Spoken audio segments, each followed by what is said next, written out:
আসসালামু আলাইকুম। আশা করছি সবাই ভালো আছেন, সুস্থ আছেন। কিছুক্ষণ আগে একটা ভিডিও লোড করেছিলাম। এটা হলো কোরআন কোট, অর্থাৎ এই সূরা ওয়াইজ সংক্ষিপ্ত আকারে আল্লাহ তাআলা আমাদের কি নির্দেশনা দিয়েছেন এইটার উপরে। তো দেখলাম ভিডিওটায় বেশ কিছু আহ, পেলে হয়েছে, মানুষ দেখেছে, কিন্তু দেখলাম ওটার ভিতরে কিছু ভুল আছে। তাছাড়া কথাটা স্পষ্ট হয় নাই, রেকর্ডিং প্রবলেম। অবশ্য আমি হয়তো রেকর্ডিং এর জন্য কোনো কোনো আলাদা কিছু নাই আমার, আর আমার ওই ক্যামেরাও নাই। ওই ভিডিওতে ই আর কি, সরি, আপনার ওই মোবাইলেই করি, মোবাইলেই সারি। আর এডিট টেডিট করি না, মানে ওইটা পারিও না আর সময়ও নেই। তবে এই ভিডিওগুলো করাতে আমার যেটা লাভ হয়েছে সেটা হলো আমি নিজে কিছু টুকটাক জানতে পারছি আপনাদের দোয়ায়। আর কিছু কিছু লোকজন আমার এই সিম্পলিসিটিটা পছন্দ করে এবং দেখে। যাই হোক, যেহেতু ভিডিওটা ডিলিট করেছি, এখন আবার পুনরায় আমি ওইটা আপলোড করব। তো শুরু করি, চলুন, সাথে থাকুন। তো পবিত্র কোরআনের 15 নম্বর সূরার 87 নম্বর আয়াতে আল্লাহ তাআলা বলেছে, আমি নাজিল করেছি বারবার পড়ার মতো 7 আয়াত বিশিষ্ট একটি সূরা এবং মহামান্বিত কোরআন। তো আমার কিছু ভুল হতে পারে। এই আসলে এই সূরা ফাতিহা কোরআনের পার্ট হইলেও পার্ট না, কারণ এটা হলো নির্যাস অফ কোরআন, বা এটা হলো আমাদের দরখাস্ত টু আল্লাহ ক্রিয়েটর। এটার ভিতরে আল্লাহর প্রশংসা করা হয়েছে এবং আমাদের মনের বাসনাগুলো আল্লাহ আমাদের শিখিয়ে দিয়েছেন।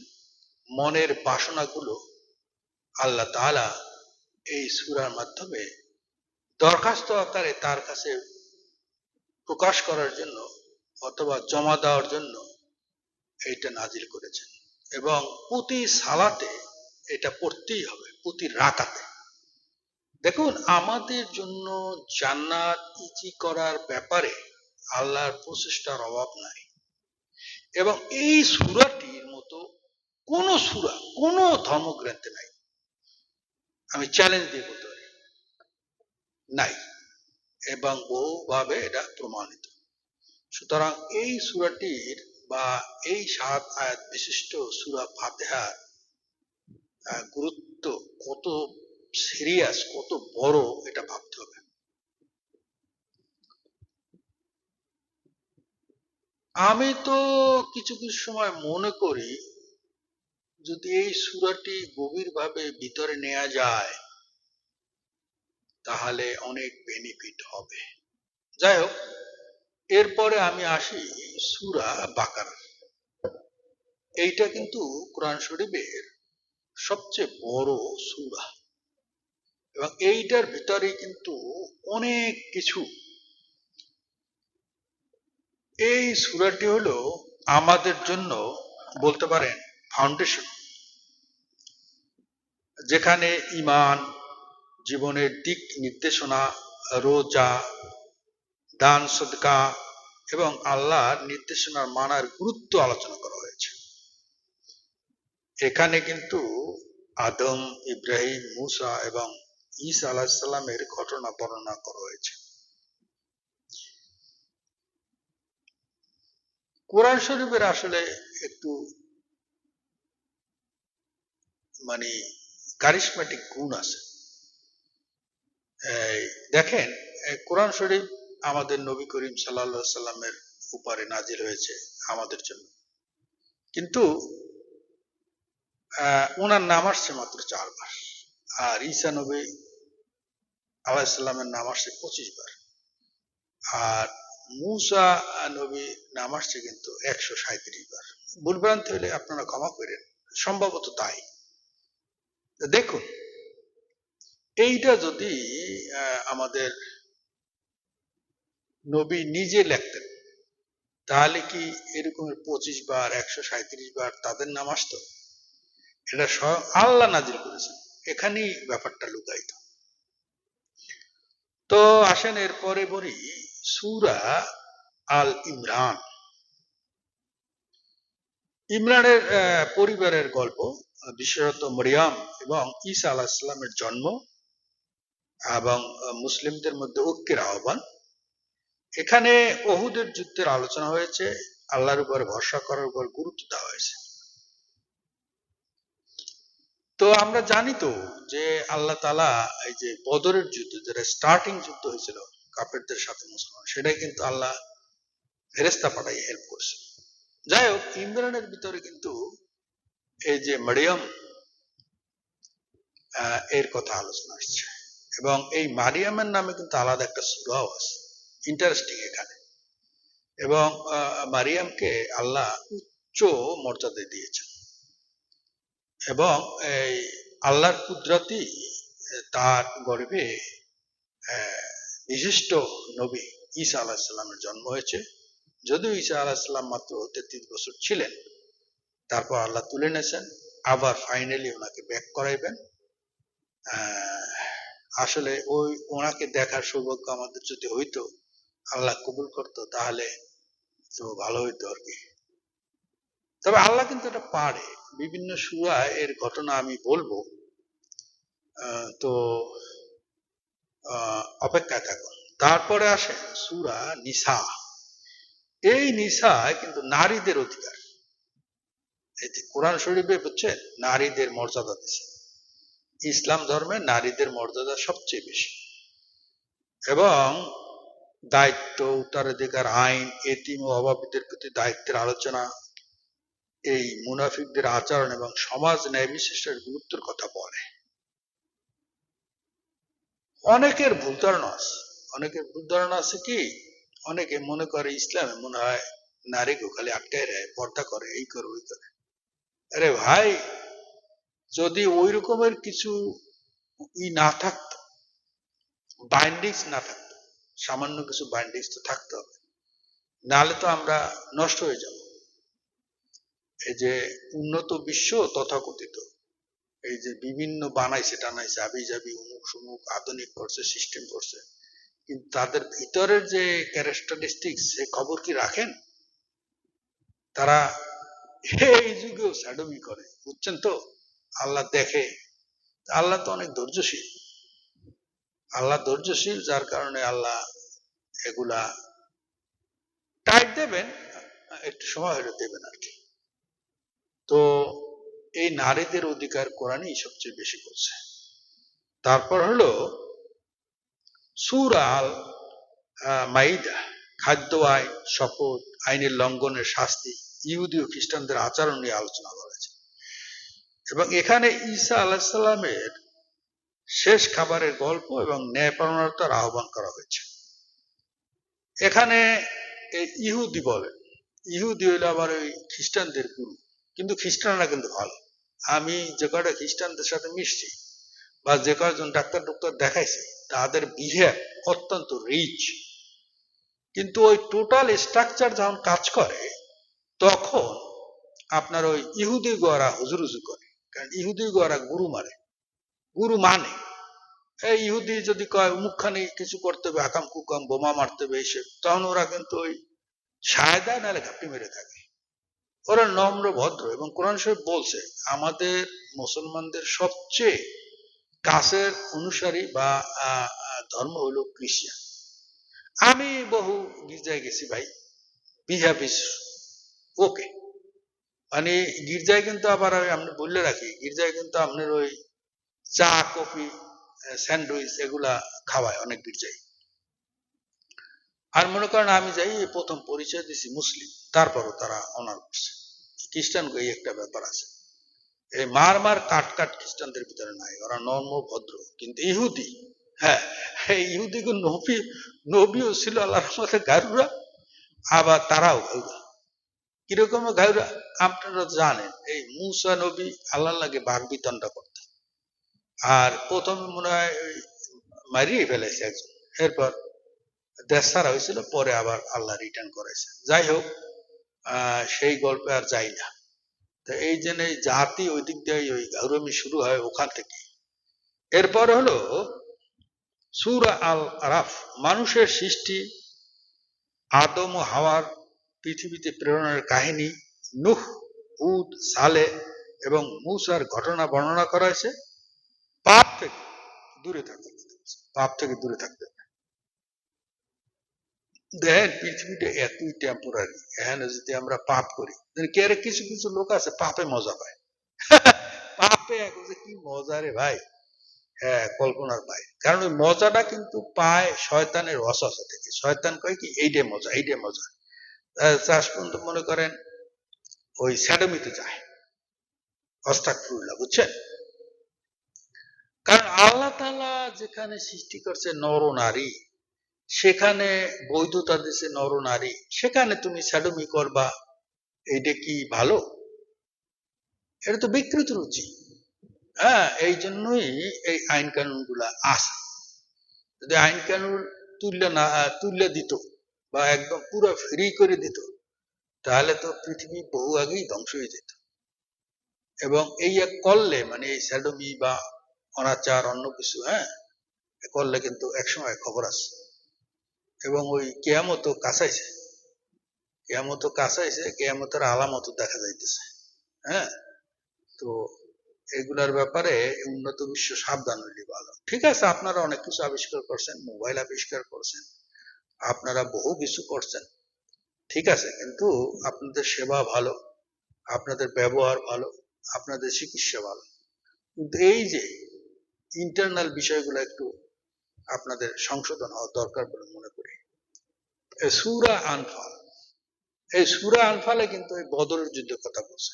এটা মুসলমানদের প্রথম যুদ্ধ। আপনি চিন্তা করেন একবার, ইতিহাস ঘাটাঘাটি করেন, ইতিহাস ঘাটাঘাটি করলে পাওয়া যাবে ইসলাম এই দুনিয়াতে প্রতিষ্ঠা করার জন্য আমাদের নবীর কত অবদান। এটা এতিম বালক, তাকে আল্লাহ মনোনীত করেছে এবং আল্লাহ তাকে ভালোবাসেন। আল্লাহ তার বিশেষ একটা পাওয়ার দিয়েছেন, কিয়ামতের মাঠে তিনি একমাত্র সুপারিশ করতে পারবেন। তো সে জীবনে কত স্ট্রাগল করেছে একবার ভাবেন, মুভি দেখেন, ওই ধরনের মুভি, তাহলে বুঝে যাবেন। এই যে এখন ইসলাম আস্তে আস্তে আগাইতেছে, সবচেয়ে এক্সপান্ডিং ধর্ম, কারণ কি? কোরআন শরীফে তো পড়ে অর্থসহ, তারপর নবী করিম সাল্লাল্লাহু সাল্লামের জীবনীও তারা পড়ে, তার চরিত্র, তার এই যে স্বল্প সময়ের মধ্যে কত যুদ্ধ করেছে, তার যুদ্ধের বদরের যুদ্ধের কথা এখানে আল্লাহ তাআলা বলেছে।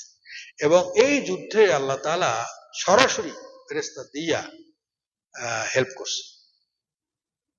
শোনেন, ইহুদি আর খ্রিস্টান, বিশেষ করে ইহুদি, এ কি যেই সেই গারুরার, যেই সেই ফেরোসাস, দেখেন না ইসরায়েলের কি অবস্থা? কিছু মানবে? আল্লাহ কইছে দুইবার তোকে দিচ্ছি, সাইজ করছি, তিনবারে হালুয়া টাইট করে দেবো। দেখুন, আমি যেহেতু মাওলানা না, আপনারা কিছু মনে করেন না, এগুলো ঘটবেই, এগুলো ঘটবে। এই মনে করেন দাব্বাতুল আর্থ আসবে, এতে আর কোনো সন্দেহ নেই। দাব্বাতুল আর্থের কথা আছে ভবিষ্যৎবাণীতে। দাব্বাতুল আর্থের আমরা নমুনাও দেখি। দেখেন, এই মানুষই এখন এআই তৈরি করছে, আর্টিফিশিয়াল ইন্টেলিজেন্স, কথা বলে, ডিজাইন করে, আপনার ক্যালকুলেশন করে দেয়, আপনার প্ল্যান করে দেয়, আপনার ব্রেনস্টর্ম করে দেয়। যে কোনো তথ্য দিবেন, একটা না একটা উত্তর দিবে। হ্যাঁ, একটা উত্তর, মোটামুটি কারেক্ট উত্তর তারা দিতে পারে, তাদের ইনপুট অনেক রিচ। হ্যাঁ, তবে আমি কোরআন নিয়ে দু একটা প্রশ্ন করেছিলাম, তারা বলছে এটা ওহী আল্লাহ, এটা সমতুল্য কোনো কিছু বানানো সম্ভব না। তা এআই কিন্তু স্বীকার করে গেছে। এখন আমাদেরও এইটা স্বীকার করা এবং এইটা মেনে চলার সময় আসছে। কিন্তু এখনো যারা বেলাইনে আসেন, লাইন মতো আসেন। এরপর হলো সূরা তাওবাহ। এই তওবার একটা গুরুত্ব, এবং ওই যে মুনাফিকরা উল্টাপাল্টা করে এই ব্যাপারে এই সূরায় বর্ণনা আছে, এবং তাদের সাথে কি দূরত্ব মেনটেন করতে হবে তাও নির্দেশনা আছে। এই তওবাটার গুরুত্ব আছে। শোনেন, আমরা যে আকাম কুকাম করে বেড়াইতে আছি, সার্টিফিকেট লইয়া, এইগুলা কি আল্লাহ দেখে না? আল্লাহ কিন্তু সব দেখে, এই দেখে সব। তো এখন কথা হচ্ছে কি, এই টুইটাই ভুলভাল তওবা করলে আল্লাহ মাফ করে দেয়। কিন্তু মনে রাখবেন, অতিরিক্ত কাজ করা যাবে না, তাহলে ইহকালেও কিছু শাস্তি পাইতে হবে, পরকালে তো আছেই। যেমন ফেরাউন বাড়ছিল অনেক দেশে, সাগরের মধ্যে আন্দাইয়া। তারপর এই যে আমাদের দেশে দেন না, কত সাহা, কত দরবেশ, কত বড় বড় নাম করা জাগো একটা হুকুমে কাঁপতে থাকতো, ইহকালে কিছুটা বাটা দিছে আল্লাহ। তা এটা বুঝতে হবে, এটা বুঝতে হবে। এরপরে হলো সূরা 10 নম্বর সূরা, সূরা ইউনূস। তার গল্প আছে, তার জাতি তাকে প্রত্যাখ্যান করছিল, পরে অনেক যুজ্জামল হয়েছে, যেটা সবাই জানেন। আল্লাহ তারে পরে মাফ করছে। তো আল্লাহ কিন্তু ওই টাইটও দেয়, আবার মাফও করে। এই আল্লাহকে কিন্তু ভয় করতে হবে, মাফও চাইতে হবে। আল্লাহ কিন্তু খুব নিকটে, খুব নিকটে, অনুভবে আল্লাহ আছে। আচ্ছা, একটা জিনিস একটু ভাবি না, আমরা দেখি, সেটা হলো এই যে আপনি চেতনা ছাড়া কি এক সেকেন্ডও থাকতে পারবেন? ঘুম ছাড়া? তাহলে এই চেতনার মধ্যে কিন্তু আল্লাহ আছে। এখন আপনার কলবটাকে যদি ওইভাবে টার্ন করাইতে পারেন, আল্লাহর দিকে মুখ করেন, তাহলে দেখবেন খালি আল্লাহই দেখতেছেন, আল্লাহকে অনুভব করতেছেন। আর এই কলবের ভিতরে যদি বদমাইশ ইবলিস ঢুকে যায়, তাহলে দেখবেন উল্টা পাল্টা। তখন দেখবেন হাজারো দেবতা, হাজারো কোটি কোটি ঈশ্বর, এই সব ভাবি যাবে। কিন্তু আল্লাহ কিন্তু শিরক একদম ক্ষমা করে না। আল্লাহর সাথে কারোর শরিক করলে এটা কিন্তু আল্লাহ মাফ করবে না, এটা মনে রাখতে হবে। তো এইটা করা যাবে না। আর আল্লাহ কিন্তু সিম্পল করে দিছে, সিম্পল করে দিছে। তা আমরা অনেকগুলা বিষয় ওই যে ছোটকালে শুনছি, এর সাথে কিন্তু এখন বড়কালে মিল নেই, একটু মিল খুঁজে পাই না, উল্টা পাল্টা। যেমন আমার ব্যক্তিগত মতামত বলি, ছোটকালে শুনছি কবরে গেলে মায়ের শুরু করবে, এটা আমি বিশ্বাস করি না। বিশ্বাস করি না এই কারণে, এই ভাই আমি কি একলা আইতে পারছি এই পৃথিবীতে? আমার আনছে আল্লাহ। এও একটা কঠিন প্রক্রিয়ার মাধ্যমে মা বাপ মিলন হয়েছে, তারপর সেই শত কোটি শুক্রাণুর মধ্যে ফাইট দিয়ে একটা শুক্রাণু ডিম্বার ভিতর ঢুকাইছে, সেই ডিম্বাণু থেকে আবার জাইগোট হয়েছে, সে বিশাল কর্মযজ্ঞ আল্লাহ করেছে, সেটা মানুষের পক্ষে সম্ভব না। এরপরে আমার করছে কি, ওই জরায়ুতে স্থান দিছে, তাই না? তারপরে আমাকে 9 মাস ওখানে খাওয়াইছে, পড়াইছে, তারপর এই কি এটা কি যেই সেই ব্যাপার সবার, একবার ভাবেন তো, ভাবলে কিন্তু মাথা ঘুরিয়ে যাবে। এটা তো ইজি পাইতেছি, ইজি হইতেছে, এর মধ্যে আনন্দ বিলাসও আছে, যার কারণে আমরা এককালে কি বলবো ভেটকাই করছি। আসলে তো ব্যাপারটা তা না। কত মানুষ আছে একটা বাচ্চার জন্য হাহাকার হচ্ছে না, আবার কত মানুষ আছে বাচ্চা হয়েছে 2-3টা, এর মধ্যে অটিজম আছে অনেকগুলো। তাহলে এই পুরো ব্যাপারটা যদি কল্পনা করেন, মাথা ঘুরিয়ে যাবে। এরপর আসলাম পৃথিবীতে, পৃথিবীতে আবার আমি কি কোনো অর্ডার দিয়েছিলাম? কিছু দেয়নি, কিন্তু অটোমেটিক সব পাইছি, কারণ আগেই আমার যারা পূর্বে আইছে তারা সব অ্যারেঞ্জমেন্ট করে রাখছে। এই মনে করেন ছোট বালিশ, খাওয়া দাওয়া, তারপর মা বাবা দিছে, এরা স্নেহ করছে, তারা দায়িত্ব পালন করছে, স্কুল কলেজে গেছি, এরপর চাকরি লইছি, এখন বড় হয়েছি। দেখেন আল্লাহর খেলাটা কোন, তো এগুলা ভাবতে হইবে, কিন্তু ভাবতে হইবে, সময় থাকতে ভাবতে হইবে, সময় গেলে ভাবতে লাভ নেই। তারপর আবার রেডি হইতে হবে। এরপরে যে আমি কবরে যাবো, আর না আমার মাইর শুরু করবে, আই ডোন্ট বিলিভ। কারণ আমার সৃষ্টিকর্তা আল্লাহ, কিছু ভুল ভ্রান্তি হয়েছে, আল্লাহর কাছে ক্ষমা চাও, আল্লাহ লাইন আপ করবে। এরপর আমরা বারজাকে যাব, সেখানে আবার আমাদের কিন্তু নিউ ফর্ম করবে, নিউ ফরমেশন করবে। কারণ এই যে আমরা 3 ফুটি 4 ফুটি 5 ফুটি 6 ফুটি মানুষ, এই কেয়ামতের মাঠে গুলো ঠিক না, ধুলা হয়ে যাবে। যখন মায়ের পেটে ছিলাম 1-1.5 ফুট, এখানে 5-6 ফুট, ওখানে হবো আমরা মিনিমাম মনে করেন 100 ফুটের মতো। কারণ কেয়ামতের মাঠ হইলো যে ভয়ঙ্কর। হ্যাঁ, এখানে ফেরেস্তা টেরেস্তা থাকবে, তার এগুলায় মানে বহুত ফ্যাকরা আছে। আবার ওই যে একদিন হইবে 50,000 বছরের সমান, এটাও কিন্তু আমি বিশ্বাস করি। দেখেন এই ছোট্ট একটা পৃথিবী মহাশূন্যের উপরে সূর্য সহ ঘুরতেছে, মানে সূর্যটা আমাদের নিয়ে ঘুরতেছে। এই কি বলবো, মানে বেসুমার শূন্যতার ভিতরে আমরা যাচ্ছি। এরপরে আমাদের ফর্ম করে বড় আকার করে কিয়ামতের মাঠে, এবং আল্লাহ তাআলা বলছে যে কিয়ামতের এই পৃথিবী মহাবিশ্ব ভাঙ্গে চুরে আমি নতুন ভাবে সাজাবো। Yes, I believe it. এটা তো আল্লাহর কাছে কোনো ব্যাপারই না। নতুন ভাবে আমরা দেখবো। We are highly pleased, we are highly কি বলবো, মানে মানে আল্লাহর অনুগ্রহ প্রাপ্তি লোকজন। আমাদের এই যে সৃষ্টি করেছে না পারলে দিকে আমারে মনে করেন আমাকে সৃষ্টি করছে, আমি এই মায়ের পেটের যে ফেসিলিটি সেটা নিছি, স্কুল কলেজের ফেসিলিটি নিছি, তারপর করছে কি পৃথিবীর ফেসিলিটি নিছি, বিভিন্ন দেশ আল্লাহ ঘুরে দেখাইছে, ফেসিলিটি নিছি। আল্লাহ কাছে পৃথিবী তোমাদের অবনত করলাম, তোমাদের কাছে পৃথিবী ই করলাম, তোমরা এটা এনজয় করো, ঘোরো, দেখো, সেটারও সুযোগ দিছে। আমি একবার ভাবতে পারেন এই পৃথিবীটা 450 কোটি বছর আগে আল্লাহ সৃষ্টি করে ঘুরাইতেছে, এখনো ঘুরে, কইছে নি টায়ার্ড হয়েছে করতেছে।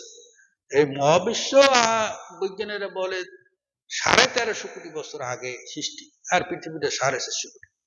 এই সূর্য পৃথিবীটা লইয়ে ঘুরতেছে, অথবা বলতে পারেন সূর্যটা পৃথিবীর জন্য ঘুরতেছে। কারণ পৃথিবী তো সূর্যের জন্য পৃথিবী না, এটা বুঝতে হবে। কারণ আল্লাহর প্রতিনিধি আমরাই, আমাদের এই ছোট্ট প্ল্যানেটে বানাইছে।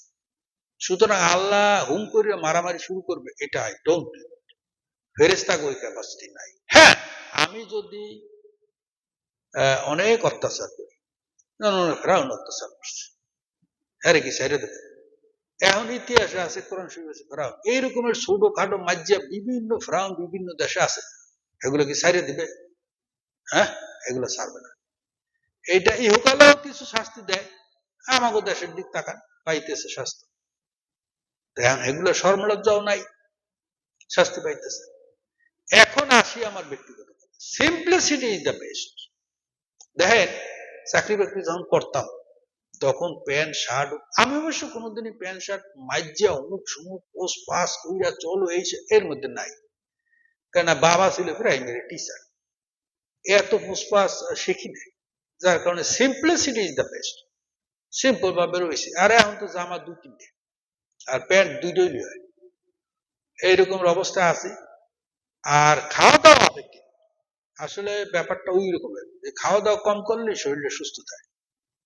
আর আল্লাহর সাথে সবচেয়ে শান্তি হলো আল্লাহর সাথে কানেকশন যদি হয়ে যায়, ও মাই গড। তো অনেক বাহুয়া পড়লাম আজকের, হলো যাই মনে করেন এটা হলো ফার্স্ট পার্ট। সেকেন্ড পার্টে আরো কিছু কোরআনিক কথাবার্তা বলবো, পাশাপাশি আমার কিছু বাহুয়ানাও শুনবেন। তবে ধর্ম নিয়ে যদি কোনো উল্টাপাল্টা কথা হয় বা ভুল ভ্রান্তি হয়, তাহলে আমি আল্লাহর কাছেও ক্ষমা চাই, আপনাদের কাছেও ক্ষমা চাই। তো এই ভিডিওটা ছাড়বো, আপনারা লাইক শেয়ার কি কি আছে জানি এগুলো একটু করে, এডিট করতে পারি না। আর হলো যে ওই সাবস্ক্রাইব নাকি ওটাও করে। আমি আসলে টাকা পয়সার জন্য এইসব করি না, তবে ওই দর্শকরা দেখলে খুব ভালো লাগে, এই উকি ঝুঁকি দেই কয়জন দেখলো কি আশার বিষয়। বড় বড় ভিডিও লোকজন দেখে, একটু মজা পায়। আর হইলো যে ওই জন্য একটু ডিসক্রিপশনটা আবার উপরে দিয়ে দেবো আমি, তারা দেখেন, ভালো লাগবে। আমার তো মানে এগুলা করলে ভালো লাগে, একটু জানাও যায়, মাঝে মাঝে একটু বাইবেলও দেখি কি আছে। এখানে কিন্তু আইসা ওই আগে চাকরি চুকরি করতাম, ভালো লাগে না, দরকার নেই। এত টাকা পয়সা কে খাইবে, কয় পরে তো নিয়ে যাওয়া যাবে না, আইসি ল্যাংটা যাইতে হবে ল্যাংটা। তো জীবনভর একটু পজিটিভ মাইন্ডেড ছিলাম, যার কারণে এখন মোটামুটি নিঃস্ব আকারে। তাই ভিতরে আবার আছে, শক্তি আছে। নিজের কথা অনেক বললাম, মাপসাপ করে দিয়েন। তবে এই প্রসেসটা অব্যাহত থাকবে, আপনারা দোয়া করেন। তো আমার ওস্তাদ আছে, কিন্তু আমার ওস্তাদ হলো জাকারিয়া কামাল, ওই যে সায়েন্টিফিক তাফসীর, তার ভিডিও টিডিও দেখে উদ্বুদ্ধ হয়েছে। সে হলো যে জ্ঞানের সাগর বা পাহাড়, আমি তার কাছে নস্যি। তবে তার বক্তব্য ভালো লাগে, আপনারা দেখেন পারলে। ভুলভ্রান্তি মাফ করে দিয়েন। ভালো থাকেন, সুস্থ থাকেন এই প্রত্যাশা করি। খোদা হাফেজ।